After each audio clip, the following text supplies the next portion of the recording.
It's 7-Eleven on a Friday morning, and you're sitting in your 7-year-old Honda outside the office, watching a brand new BMW pull into the parking lot. You recognize the driver. It's someone from your department. He parks near the entrance, gets out, straightens his jacket, and walks inside like the car is part of the uniform. For a second, you imagine what it would feel like to drive something like that. Then you look down at your own dashboard. The odometer reads 142,000 miles. There's a small crack across the windshield. The check engine light has been on long enough that you've stopped wondering about it. You start the car, and you realize something strange. You could afford the BMW. You just don't want it. That wasn't always true. 3 years earlier, you would have found a way to justify it. 3 years earlier, you thought looking successful was part of becoming successful. You were 27. Your salary had just crossed $78,000. It was the most money you'd ever made.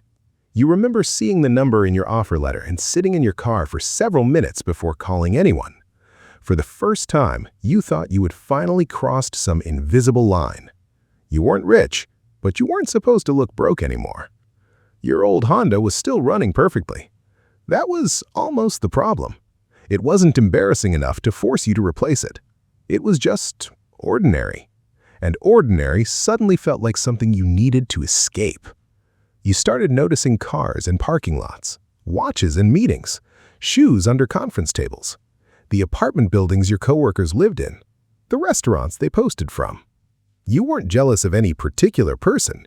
You were comparing yourself to an image, and the image kept getting more expensive. One Saturday afternoon, you walk into a dealership. You tell yourself you're just looking. 2 hours later, you're sitting behind the wheel of a black luxury sedan. The salesperson shows you the monthly payment, $684. You do the math. You can afford it. That's the sentence that gets you. You can afford it. So you sign. Driving home that night feels incredible. The car is quiet. The seats are comfortable. The dashboard lights up when you start the engine. You park outside your apartment and sit there for another minute, just looking at it. For about 6 weeks, you feel different. People notice. Coworkers ask about it. Your neighbor compliments it. Your friends want to see it. And every compliment gives you a small confirmation that the decision was worth it. Then, the novelty fades. The payment doesn't. The insurance doesn't.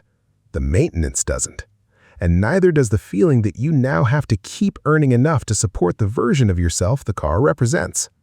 That's when you start tracking your money. Not casually, actually tracking it. Your take-home pay is around $5,100 a month. The car costs $684. Rent is $1,650. Insurance is $180. Food, utilities, subscriptions, restaurants, and everything else take another $1,900. You do the math, there's money left, but not much. You have a good income, you have a nice car, you live in a decent apartment. From the outside, you're doing well. But your savings account has $3,800 in it, and your investment account has $7,200. That number bothers you more than the car payment ever did, because you suddenly understand the difference. The car is visible. The $7,200 isn't. And somehow, you've been spending money to increase the first while ignoring the second. That realization doesn't make you sell the car immediately. You keep it. You're still attached to it. But something changes. You start asking a question before every purchase. Not, can I afford this? You've already learned that question isn't very useful. You start asking, what is this money doing for me? A $900 watch gives you something. But what? A better restaurant gives you something. A newer phone gives you something. The car gives you something. But so does money sitting in an investment account. And that money has a strange property. It can grow. You can't drive it. You can't wear it. Nobody compliments you for having it. But it can buy you something much later that the car never could. Options. So you make your first uncomfortable decision. You sell the sedan. You lose money on the transaction. It stings. You take the train home afterward because you haven't bought another car yet. Nobody sees the decision. Nobody congratulates you. Nobody understands why someone earning nearly $80,000 would voluntarily go back to driving an old Honda. You don't explain it. You buy the Honda back from a relative for $8,500. It's older, it's scratched, it doesn't turn heads, but it's paid for. And suddenly, $684 disappears from your monthly budget. You don't spend it, you automate it. Every month, the money moves into your investment account before you have the opportunity to change your mind. $684. Then $750 after your next raise. Then $900. The first few months feel pointless. Your investment account doesn't suddenly explode. You still drive the Honda. You still live in the same apartment. You still go to the same grocery store. Nothing looks different. That's exactly why it works. There is no lifestyle reward for doing it. You're not getting likes. You're not getting compliments. You're just becoming wealthier in a way nobody can see. And that turns out to be a completely different psychological experience. You stop looking at your car as proof of your income. You start looking at your investment account as proof of your discipline. A year passes. Your investments reach $28,000, then $41,000, then $57,000. You still feel like the same person, but you're beginning to understand something. The money isn't supposed to impress anyone. It's supposed to create distance between you and the things you don't want to be forced into. Then, your company offers you a promotion, another $12,000 a year. The old version of you would have immediately upgraded everything. New apartment, new clothes, maybe even another luxury car. Instead, you increase your automatic investment. Most of the raise never reaches your lifestyle. Your coworkers don't notice, your neighbors don't notice, your friends don't notice, but your brokerage account does. And that's when you begin to see lifestyle inflation differently. It doesn't always look like reckless spending. Sometimes it looks like a perfectly reasonable reward repeated every time your income increases. You earn more, you spend more. You earn more, you spend more. And somehow, 10 years later, you're still waiting for the next raise. You decide you're done playing that game. Your income rises, your lifestyle stays mostly the same. The difference becomes capital, and capital starts doing something your salary can't. It works while you're not working. At 31, your portfolio crosses $100,000. You remember sitting in that dealership 4 years earlier thinking $684 was just a car payment. Now you look at $684 differently. It's not a payment anymore. It's a choice you made not to make. And that choice has been compounding. One morning, the market drops sharply. You open your account and see that you've lost more than $8,000 on paper. Your stomach tightens. For a moment, you feel the old instinct. Do something, sell something, fix something. But you don't. You close the app, you go to work. The market eventually recovers. And you learn another lesson. Wealth isn't just about what you buy. It's also about what you can leave alone. That becomes increasingly important as the numbers get larger. At 33, your portfolio reaches $210,000. Your salary is now $96,000. Your Honda has more than 150,000 miles. Someone at work jokes that you're overdue for an upgrade. You laugh. They're not wrong. You could buy something much nicer. You just don't see the point anymore. Because something has changed inside your definition of luxury. Luxury used to mean the nicest thing you could reasonably afford.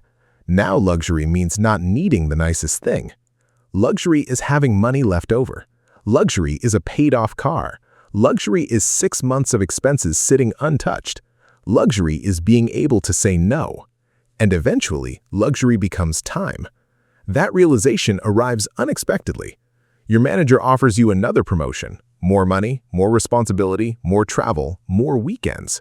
You look at the offer. 3 years ago, you would have accepted before the sentence was finished.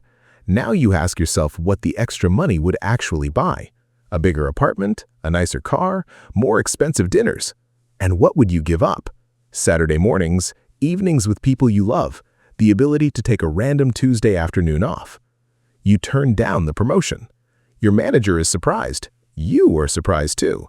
Not because you don't want more money, because you finally understand that money is supposed to give you choices, not obligations. A few months later, something happens that makes the decision feel even more real.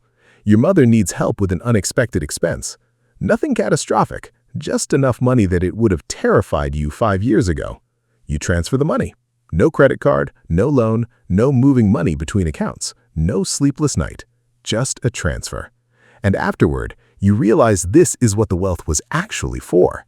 Not the car, not the apartment, not the watch, not looking successful in a parking lot.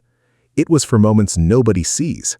A broken appliance, a family emergency, a job you can walk away from, a month where things don't go according to plan. That's the part of wealth that never photographs well. At 35, your portfolio crosses $400,000.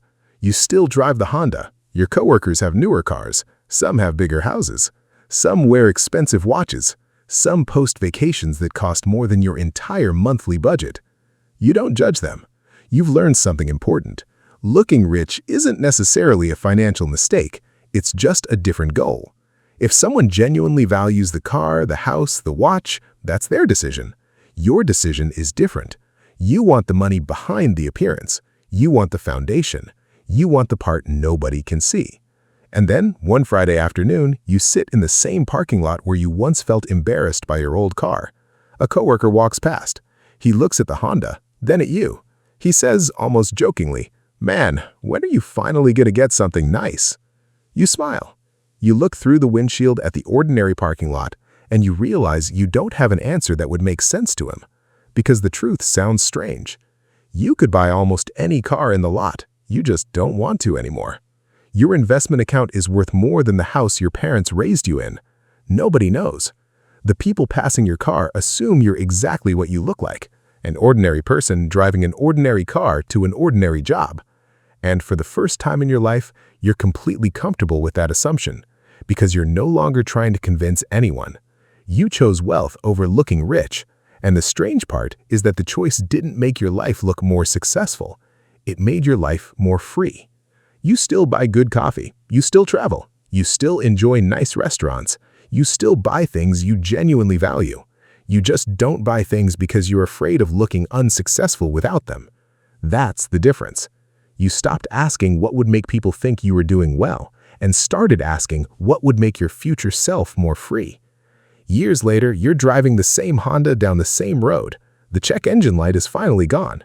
The car is older than some of the people you work with. Your portfolio is now worth more than you ever imagined when you were sitting in that dealership. You pull into a gas station. Another luxury SUV parks beside you. For a second, you notice it, then you don't. You fill the tank, you get back in, you start the engine, and you drive away. No one knows what you own. No one knows what you could afford. No one knows how many years of freedom are sitting quietly behind that ordinary dashboard.